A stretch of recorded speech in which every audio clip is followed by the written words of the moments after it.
My wife, who had been dinking with me, got pregnant and tried to trick me. When I threw the paternity test in her face, she was completely panicked. She knelt in front of me and cried bitterly, saying that she was willing to give me a child as compensation. But I didn't care anymore. Ding! Story Shots reminds you to click the subscribe button at the bottom right corner to read the full novel. My wife is an anesthesiologist at the hospital, and she stealthily makes me dizzy once a week. She does this so that she can carry on a clandestine love affair with her crush beside me. She does this so that she can carry on a clandestine love affair with her white whale beside me.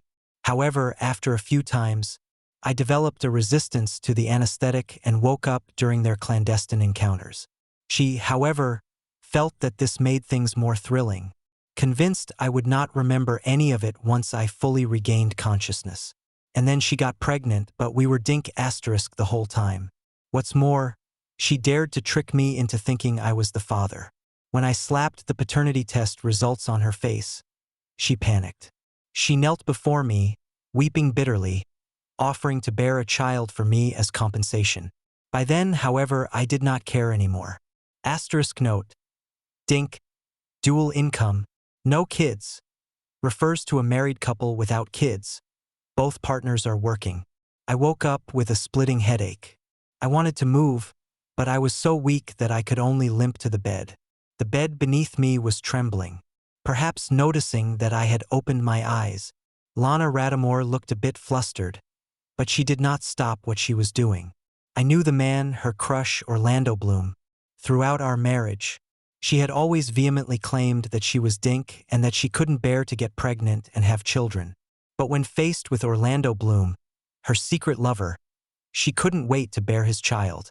I stared fixedly at the ceiling, my eyes rimmed blood red in fury, wishing I could tear this adulterer prostitute apart limb from limb. Lana Rattimore was a cardiovascular surgeon. Before this, she was an anesthesiologist. She was so confident in her anesthetic skills that she didn't worry that I would remember what they had said. As they talked, I gradually understood the truth. Turns out, it wasn't the first time I'd been anesthetized. During this month, Lana Rattimore sedated me once a week so that she could secretly fool around with Orlando Bloom by my side. This was Orlando Bloom's special sexual obsession, simply for the thrill of it. He even joked that it would make it easier for Lana Rattimore to fall pregnant with his child. It was my first time waking up during their dalliances, but Lana Rattimore didn't care and even took my sudden sobriety as a spice. Each sentence she uttered felt like a slow cut to my heart until it was utterly shredded. I bit my lower lip hard till blood seeped out. This was the only place I could move on my entire body. How pitiful he is. Not only will he have to support my woman, but he'll also have to raise my child. Lana Rattimore sneered disdainfully. Her words crushed my dignity. This is what he owes me. He owes a life to our Rattimore family. I was never a dink. I just didn't want to bear his child. Just these two sentences were enough to completely rip my sanity into shreds, leaving behind a dull pain in my chest. Orlando Bloom left with Lana Rattimore, saying they were going to celebrate the birth of their child. They didn't return until late at night. After the anesthesia had worn off, I was like a walking corpse, slowly getting up to deal with the wound on my lips in the bathroom. Looking at myself in the mirror, I noticed my face was frighteningly pale. Lana Rattimore might not even be bothering to hide it from me. She has made up her mind to give birth to Orlando Bloom's child. Pulling out the marriage certificate and seeing the photo on it, I sat on the sofa until the early morning. My phone, sitting on the table, rang a few times with calls from Lana Rattimore, but I simply ignored them. Not until morning did I hear the sound of the door being opened. Lana Rattimore came in, body reeking of alcohol and her face flushing red. Seeing me sitting on the sofa, she was livid, pointing at me and scolding me. "Why don't you answer my calls? Now you won't even pick me up?" Seeing her peeved expression, I only found it ludicrous. "Didn't Orlando Bloom go with you? Wouldn't my picking you up spoil your fun?" Hearing me mention Orlando Bloom, Lana Rattimore's face froze for a moment, giving me a probing look. Seeing that my expression did not change further, She was relieved again. She thinks I'm jealous because she went out with Orlando Bloom. Lana Rattimore seemed to have been greatly wronged, but her words were full of mockery toward my petty mindset. Are you doubting me? I've told you that Orlando and I are just friends. Why do you always question our innocence? She told these lies sincerely, which made me wonder if I was wrong about her. But the things I've seen could not possibly be false. She just lied so much that she believed it. Her conversation with Orlando Bloom still echoed in my ears, like a thorn buried in my heart. Every time I think about it, that thorn digs deeper, more painful. Thinking about it, I don't want to say much to her anymore. I got up from the sofa and put the marriage certificate on the table. Looking at the grievance on her beautiful face, I finally made up my mind. Let's divorce. As soon as the words fell, Lana Rattimore was like a lit firecracker, visibly furious. She rushed up to me, flinging the marriage certificate in my face. The sharp edge of the marriage certificate cut my eye's corner, and blood seeped from the wound. Yet it seemed she couldn't see that at all, focused solely on scolding me and defending her innocent beloved. Crazy like a loon, she grabbed everything around her and threw it at me, utterly disregarding any harm she might inflict. Divorce? How dare you divorce me? Just because I went out to dinner with Orlando, you want a divorce? She stared at me hard, fire sparking in her eyes. Could you face my father? Are you worthy of his dying wishes? Seeing I didn't immediately respond, Lana Rattimore yelled at me. Speak up. Are you mute? Faced with her rage, I no longer had the strength to argue. I've grown tired and exhausted over these years. Every time I brought up her and Orlando Bloom, she'd cover it up with anger. She didn't even hesitate to use her deceased father as a shield. It always ends with my humble apologies. Lana Rattimore enjoyed manipulating me and also knew that I would not leave her, so she hurt me recklessly. If I hadn't overheard the two of them, I would not have known until now that she had always hated me. My eyes were full of frost. Every last shred of affection I had for Lana Rattimore vanished without a trace. Next Wednesday, when we both have time, let's meet at the court. This was the first time Lana Rattimore had seen me so determined. Confusion flickered across her face. She tried to hold my hand, but I avoided her. She pursed her lips and gradually softened her tone, speaking gently. Is it we not having kids that you want a divorce? It's okay. I have thought it all through. I'm willing to bear a child for you. Upon seeing her suddenly pliant demeanor, even desperate flattery, I felt an uncontainable sense of revulsion. She's trying to make me a doormat and let me raise her and Orlando Bloom's child. There's no need. I opened the door and left, disregarding her attempts to stop me. Watching me leave with such determination, Lana Rattimore lost her composure, wailing loudly. I will never divorce you. You are dreaming. In preparation for divorcing Lana Rattimore, I rented a short-term apartment near my office. The company has always wanted to establish a branch in another city, and my boss mentioned this to me several times and wanted me to oversee operations as the general manager of this branch. But I was always reluctant to be far from Lana Rattimore. Therefore, I've turned down the invitation multiple times. Now that I've decided to divorce her, I also no longer want to stay in this city filled with unpleasant memories.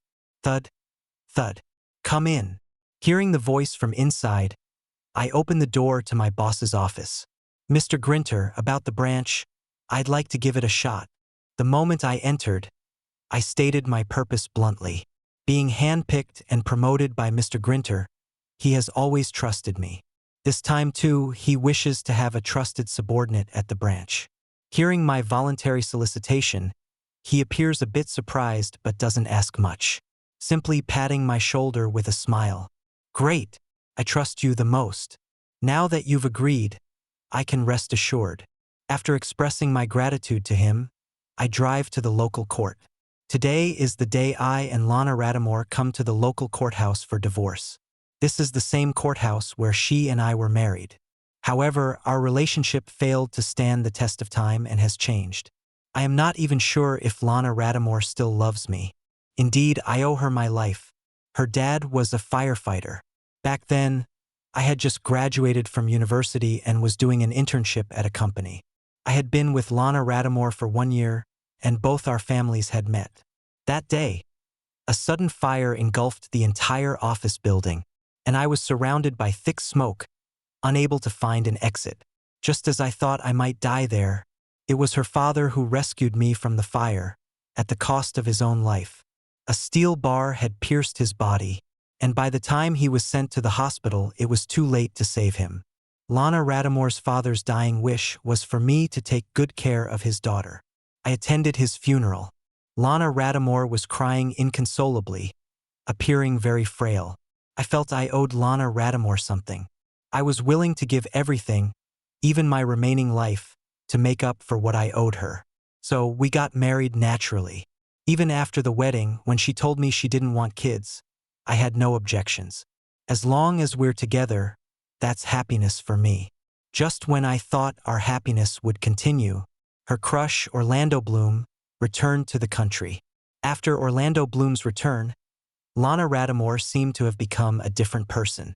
She dedicated all her attention to Orlando Bloom, no trace of my presence in her eyes. Being an anesthetist at the hospital, her work was busy and her free time was limited, yet she was willing to accompany Orlando Bloom after work.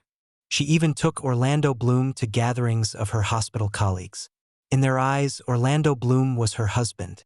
I had argued with her about all this to no avail. In the end, Lana Rattimore would always use her father's death to silence me, saying that I owed her and the Rattimore family. The last time I accidentally woke up to the truth was the final straw that crushed me. Lana Rattimore was not a dink. She just hated me. Even having my kid makes her sick. Buzz, buzz. The vibration from my cell phone interrupted my recollections. I grabbed the phone and glanced, realizing that the time agreed had passed. The call was from my mother. As soon as I answered, my mother's joyful voice rang out from the other side. "Beldrick, why didn't you tell me that Lana is pregnant?" From the other end of the phone, I could vaguely hear the laughter of Lana Rattimore. I clenched the phone tightly, and veins popped out on my hand. I had never expected Lana Rattimore to go straight to my mother instead of coming to the courthouse. Knowing my mother had a weak heart, she was sure that I wouldn't dare argue with her in front of my mother. When I rushed home, Lana Rattimore was sitting next to my mother. Seeing me enter, she smirked at me and caressed her belly. "Beldrick, I'm pregnant." Lana Rattimore was watching my reaction from the corner of her eye. When she saw that I was unruffled, she seemed a bit aggrieved. She walked over to me and grabbed my hand, trying to get me to touch her belly. "Aren't you happy? This is our child." What she did not expect was that my face did not show any sign of excitement. Instead, there was an endless coldness. "Lana Rattimore, that's enough? Don't you know if this is my baby?"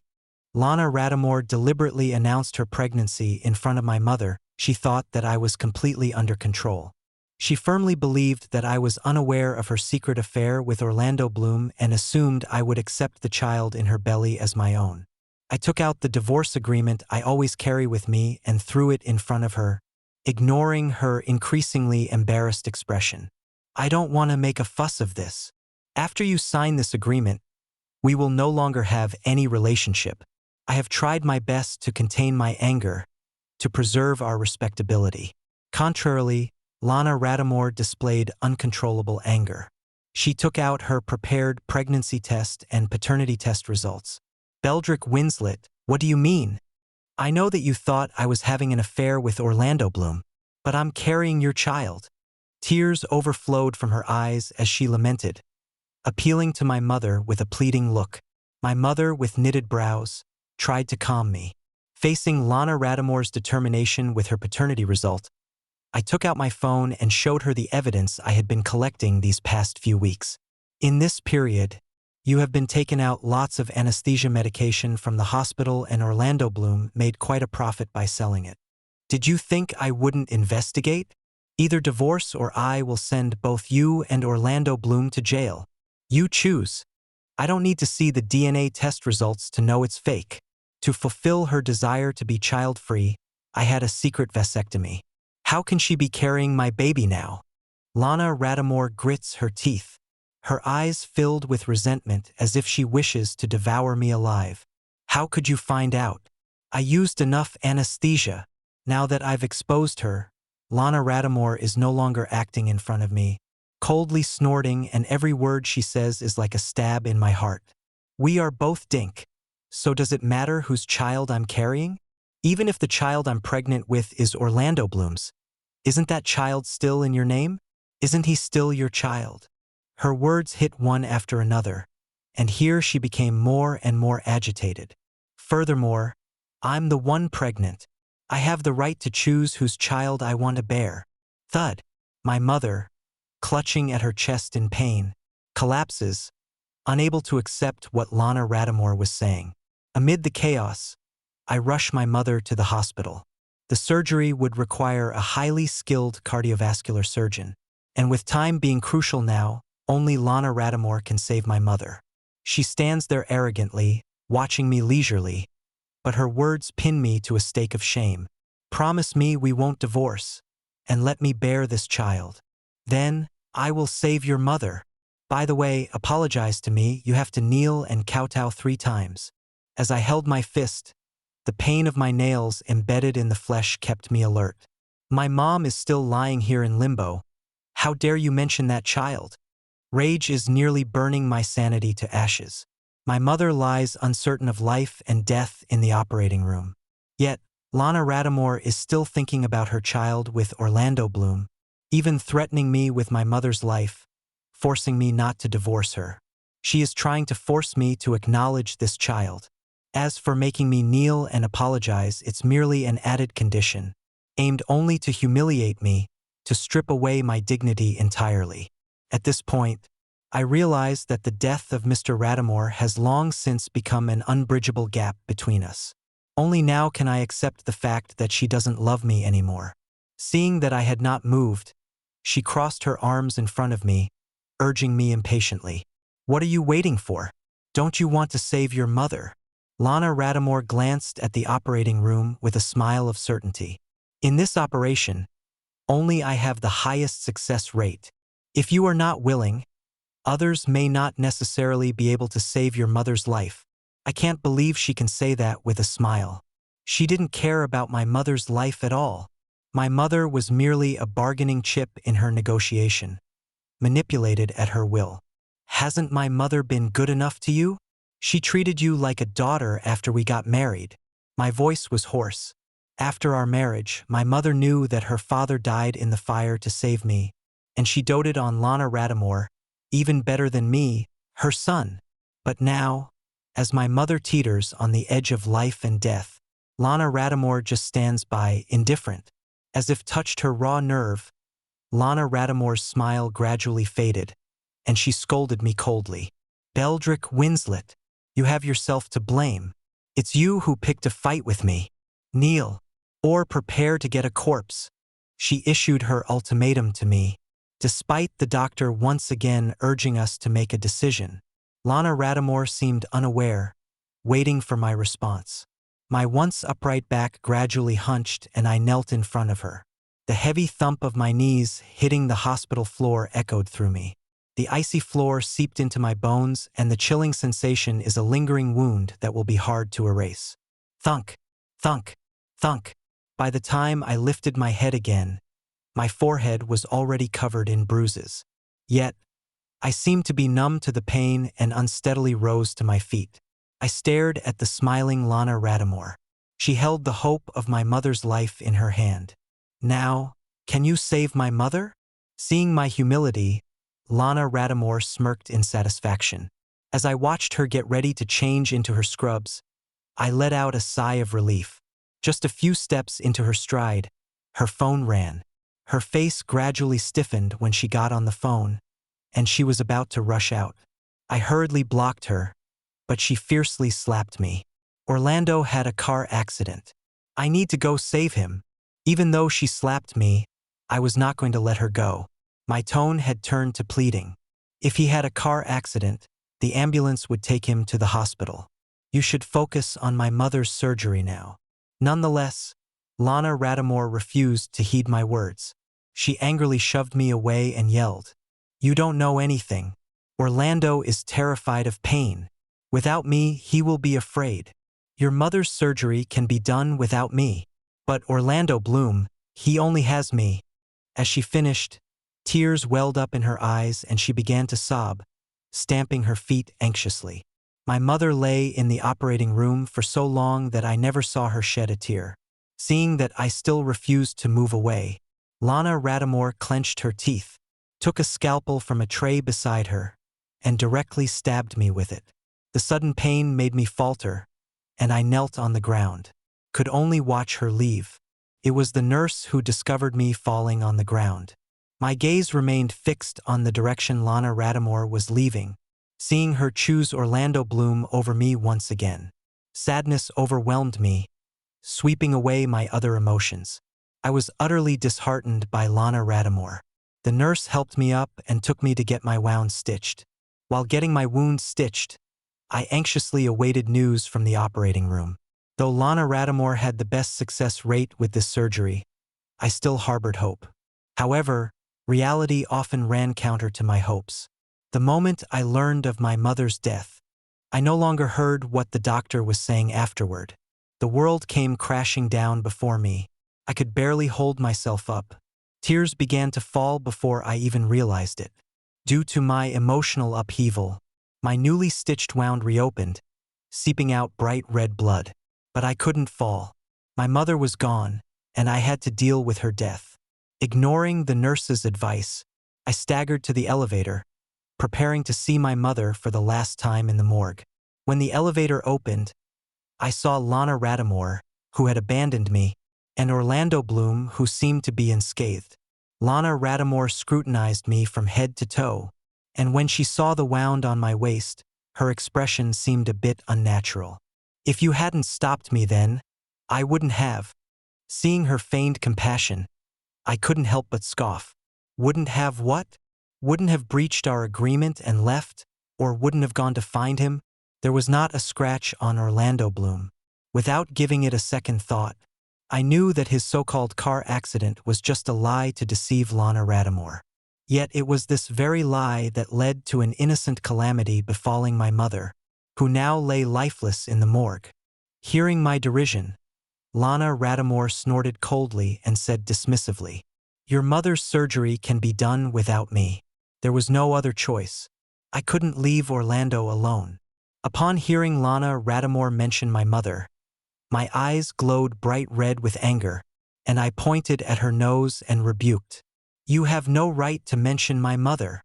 If it wasn't for you, my mother wouldn't have suffered a heart attack, let alone die on the operating table." By the end, my voice had become hoarse from shouting. Lana Rattimore frowned, looking as if she didn't believe a word I said. "Beldrick Winslet, don't be too excessive. It hasn't been that long.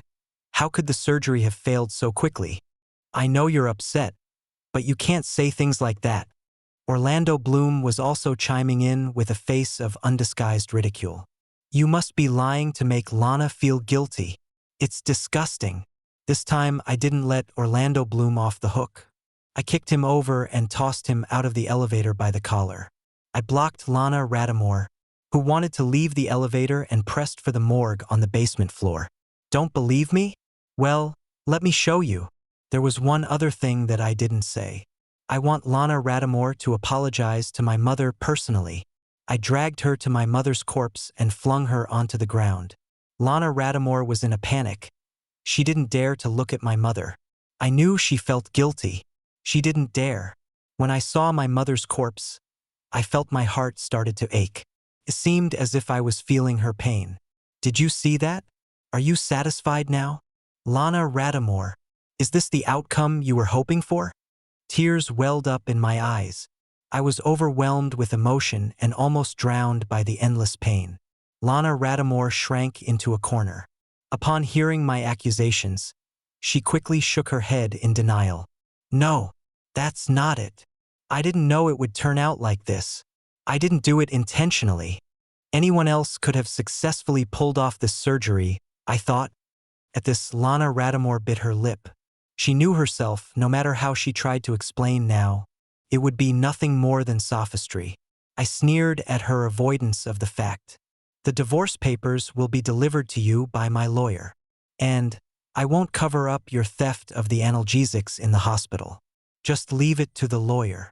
Upon hearing this, Lana Rattimore instantly panicked, latching onto my pants leg and crying. No, you can't do this. I'm your wife. How could you treat me like this? Seeing me not responding, she kneeled before my mother, kowtowing and apologizing as she sobbed and wailed. I admit my mistake, I do. I'm sorry, Auntie.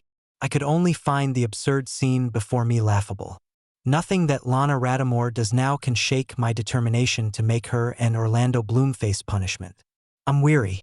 After handling my mother's funeral, I plan to pack my things and leave this city forever. I start to walk away, but Lana Rattimore grabs hold of my pant leg.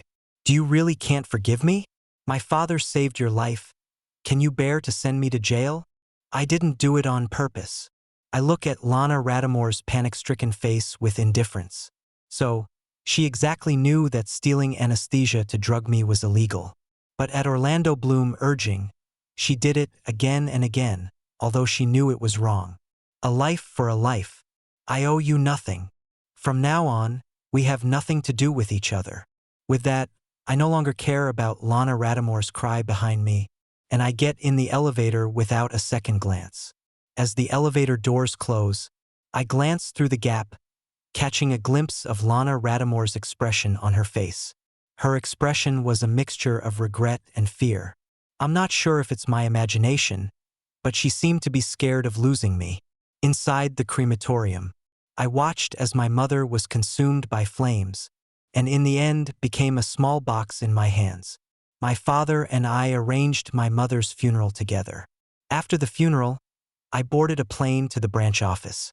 Through the plane's window, I watched the city, which held so many memories of Lana Rattimore and me, slowly shrink into a dot until it disappeared. I felt a sense of relief. Lana Rattimore never gave up trying to contact me. As soon as I got off the plane and turned on my phone, I saw numerous missed calls. Because our divorce proceeding hasn't finished yet, I didn't block Lana Rattimore's contact. At that moment, I received another call from her. Continual indifference on my part only provoked her to become even more relentless. When I answered the call, Lana Rattimore's tone was somewhat timid. I detected a clear attempt to ingratiate me from her words. Beldrick, where is your mother buried? I want to see her. Listening to Lana Rattimore mention my mother, I felt nauseous. There's no need. I don't think she would like to see you anymore. What do you want exactly? If it's about the divorce, that I have nothing to say to you. As for the anesthetics theft, she didn't steal a large amount, thus she was only detained for a few days. Still, she was dismissed by the hospital. Surely, no other medical institution would hire such a person with a criminal record. Lana Rattimore paused upon hearing my words. To my surprise, she did not angrily retort but instead said, I went to your company today but you weren't there, and they said you were at the branch. When you have time, shall we talk in person? This was the first time I had seen Lana Rattimore with such a humble attitude towards me. No high attitude. I only responded coldly to her proposal. What would we talk about? The child in your belly? The fact that you caused my mother's death. Unable to bear my aggressive stance any longer, Lana Rattimore rebuked me. Beldrick Winslet, can't you just talk nicely? When I spoke nicely, did you listen? With one phrase, I rendered Lana Rattimore speechless.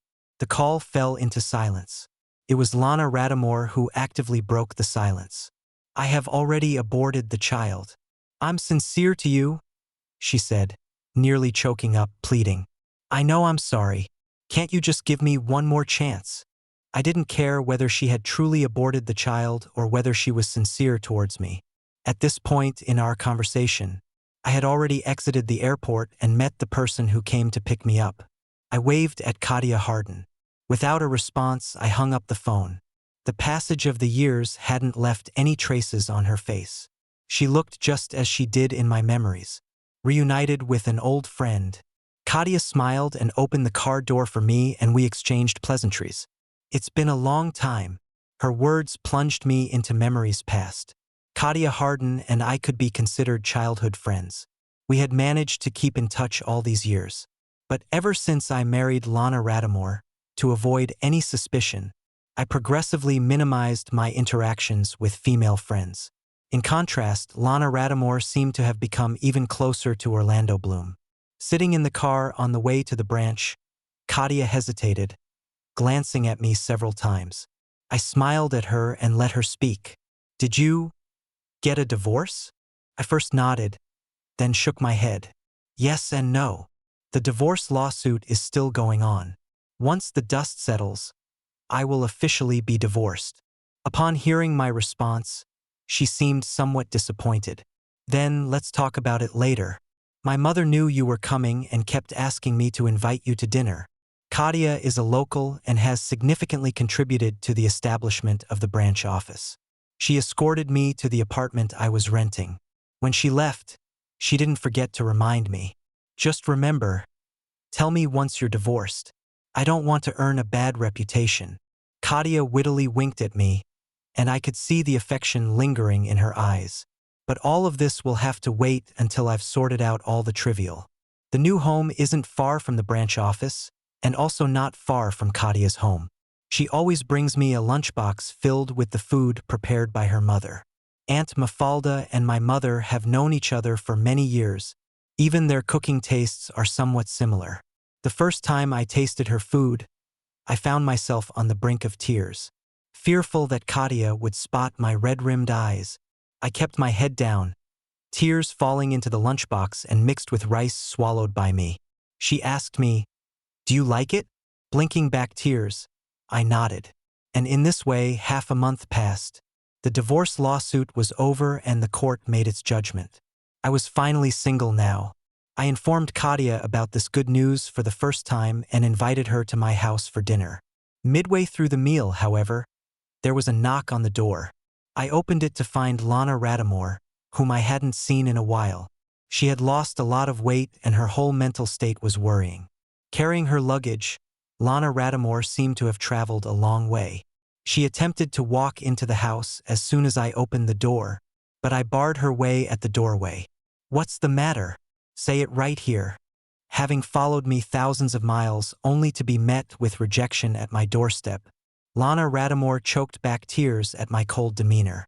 "I'm not trying to move in with you. I just wanted to talk with you." Pointing to the house across from mine, tears rolled down her face, leaving traces on her face. "I've rented the house right across.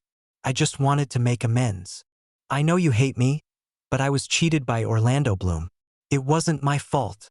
My face remained emotionless. Whenever I see Lana Radamore, I always think of my mother. There was no chance for us. 2 lives separated us on opposite sides of the abyss. "Lana Radamore, get this straight. We are divorced, we are now strangers. Whether it was anyone's fault, it's not the excuse for you to disturb me again." After that, I was ready to close the door. Lana Radamore grabbed hold of my sleeve, preventing me from closing the door. Without hesitation, I went on and her outstretched forearm was bruised from the closing door. Yet, she did not retract her arm. Crying out in pain, Lana Radamore did not let go, despite the hurt. "Can you give me one more chance? A chance to make anything right?" At this time, Katia heard the argument between me and Lana Radamore, and she came over. Lana Radamore was acquainted with Katia Harden. Upon seeing Katia in my room, she became agitated and pointed at her, yelling, "Is that why you came to the branch office? I wonder why you are so heartless. Turns out you want to divorce me because of her." She seemed to have found the reason for my change of heart and placed all the blame onto Katia. She did not consider her own previous mistakes at all. I thought she had changed, but Lana Radamore remained as she was. Lana Radamore gritted her teeth, staring fixedly at me with hatred in her eyes. Her expression was vicious. "I abort the kid for you. Not only do you not feel sorry for me, but you are also mingling with other women. Beldrick Winslet, you have no heart?" I stood in front of Katia, looking at Lana Rattimore vexatious, and all I could feel was immense fatigue. She is my current colleague, and you don't make trouble out of nothing anymore. I couldn't believe that I would one day use the phrase make trouble out of nothing on Lana Rattimore. I quickly closed the door when she wasn't looking. After the door was closed, I heard her constantly knocking on the door. Seeing that I didn't open it, she shouted at the door. I won't give up. Beldrick, I won't give up. I gave Katia a regretful smile. She expressed understanding and said that if I needed help, I could stay at her place for a few days. Hearing the wailing from outside the door, I spoke in a deep voice. I'll handle it as soon as possible. During this period, Lana Rattimore settled down across my door. I tried my best to avoid her. What I never expected was that I would see Orlando Bloom at the door across from me. I was somewhat surprised. Wasn't he supposed to be in jail for selling anesthetics? But after the sentence was handed down, I didn't pay attention to what happened next. Thinking about it now, he should have been released on bail. He was knocking on Lana Rattimore's door, but there was no response from inside. When he saw me, Orlando Bloom looked resentful and glared at me angrily. Beldrick Winslet, what kind of spell did you put on Lana, making her abandon me and come here? You tricked her into aborting our baby, you murderer. I looked at him indifferently and responded with a sneer. Lana Rattimore and I are divorced now. Stop dragging me into your mess. At the sound of my voice, the door was flung open. Lana Rattimore looked at me and hurriedly explained, Beldrick, I'm not in touch with him anymore. She cast a disgusted look at Orlando Bloom, quite different from the affection she used to. Looks like Lana Rattimore has also found out about those shady things concerning Orlando Bloom. Get away from my house. We have nothing to talk about. So, you're gonna break up with me for that bitch? Upon hearing Orlando Bloom insult me, Lana Rattimore slapped him in the face. This was the first time I had witnessed her confronting Orlando Bloom, and all because of me. Lana Rattimore wanted to say something else, but I just walked down the stairs to drive off to work. The branch company was just launching, and there were still plenty of things I had to take care of. Around noon, I heard some commotion downstairs at the office building. Katia came into my office with a stack of documents, with a strained smile on her face. I looked downstairs, querying, What's going on downstairs? It's your ex-wife. Looks like she's desperate to get you back. Seeing this, I frown and rise to head downstairs. Katia follows me at my side. It's now lunchtime, yet all my coworkers are gathered on the first floor. Seeing me approach, they make a path for me. In the center of the crowd, dressed in a wedding dress, is Lana Rattimore. She stood among candles arranged in the shape of hearts, holding roses in her hands. When she sees me, her eyes light up. At one glance, I see that the wedding dress she's wearing is the same one we wore at our wedding. She went to great pains to get me back. I am not particularly interested in these sentimental acts. I merely give her a cold glance and prepare to leave. Upon seeing this, Lana Rattimore cries out, Beldrick, don't you go. She lifts her wedding dress and hurries over to me, falling to one knee. Before, it was my doing the wrong thing that made the big mistake. Lana Rattimore's expression is sincere, as if she truly understands her mistake and wants to mend it. I know, no matter what, you won't forgive me. But I'm only asking for a chance to make it up to you. She handed me the bouquet of roses, only to be stopped by Katia. Lana Rattimore's brows were furrowed, filled with anger. Katia replied with a slight smile and replied, I'm sorry, as Beldrick's ex-wife. You don't even know that he's allergic to roses? Lana Rattimore stared at me, seeing me far away from her, her face progressively turning pale. I didn't know. She repeated her statement in confusion. Beldrick, I didn't know. Seeing Lana Rattimore's shattered expression, I just sighed. Throughout their marriage, she put all her faith and love in Orlando Bloom. Only after discovering Orlando Bloom's true colors did Lana Rattimore see me anew, recognize me anew. But time was too short for her to fully know me. Enough, Lana Rattimore. We are over, truly finished. Just leave me alone. After all these years, I'm tired. Lana Radamore didn't dare to look me in the eyes, scared of being burnt by the disappointment reflected within. At that moment, the crowd surged again, and Orlando Bloom rushed in. His expression was fierce, and upon seeing the wedding dress on Lana Radamore, his face turned even more unbearable. Orlando Bloom was visibly livid. He picked up a candle from the ground and threw it towards Lana Radamore. "Bitch, don't play dumb. That's not what you said when you were pregnant with my child." His eyes were bloodshot, obsessed about the unborn child that had been terminated. The candle ignited Lana Radamore's wedding gown, and fierce flames instantly engulfed her whole body. Katia pulled me backward and ordered security to douse the flames. In severe pain, Lana Radamore howled, her body gradually being engulfed by the ferocious fire. Her last line of sight was locked on Orlando Bloom. She rushed towards Orlando Bloom. Orlando Bloom tried to run away but tripped over the very candle on the ground and could only watch as Lana Radamore embraced him. The two screamed amid the blazing flames. When the blazing fire was extinguished, they'd already become two embracing corpses. Since that day, I'm often startled awake in the middle of the night because I dreamt of Lana Radamore's screams as she was burned by the fire. Facing the empty room, I always feel like she's watching me somewhere. Over time, my nerves had somewhat weakened. Seeing that I was emotionally distressed, Katia offered to move into my place. I teased her jokingly. "It has not got to the first base. Isn't it a bit too soon?" Katia blushed slightly and subtly took my hand. "Well, from now on, okay?" I didn't pull my hand away. I thought it was time for me to embrace a new beginning.